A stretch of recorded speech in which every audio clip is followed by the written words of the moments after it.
Buenos dias! In today's Dr. Doug's quick Spanish lessons, we'll be taking a look at the difference between ser and estar. And over here you can see that I already have ser and estar conjugated for us, because I'm assuming you already have that memorized.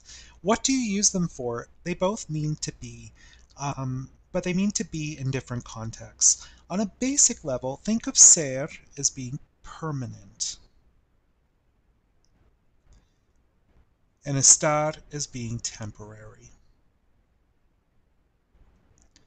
And that will determine which it will be in 90% of cases. Sometimes not, but in 90% of cases.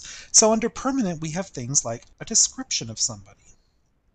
A description could be, she is tall, ella es alta, y guapa, y trabajadora, etc. These are permanent characteristics of that person, right? We would use this for origin. For example, I am from Canada. Yo soy de Canadá. We would use this for um, relationships. Ella es mi madre, right?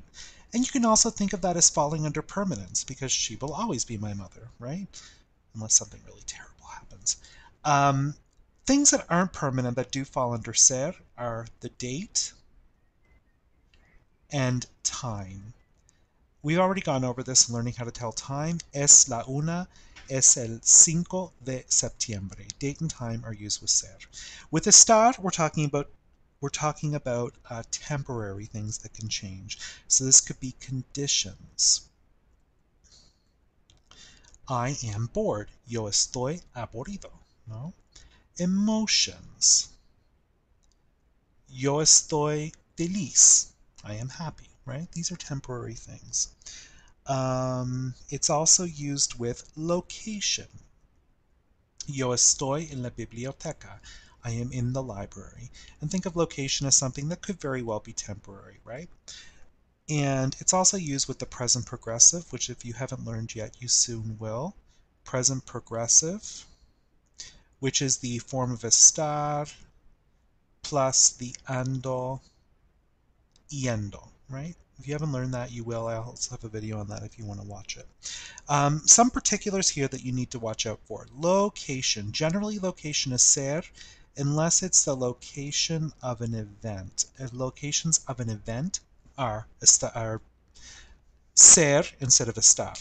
So, for example, if you were talking about location of a party, you would use ser instead of estar. Why? It just is the way it is, right? Sometimes with descriptions can also be estar. But where you're describing the person how they are in that moment, usually contrasting it to how they usually are. For example, I could say ella está aburrida. She is bored, right? But I could also say ella es aburrida, which means she is boring. So she is bored is a temporary condition. She is boring. Unfortunately, that's a permanent characteristic. We all know people like that, right? So whenever you're talking about conditions, remember that if it's a permanence, if it's like an equal sign, she equals boring, then you will use ser. But if it's a temporary thing just happening at this moment, then you would use estar.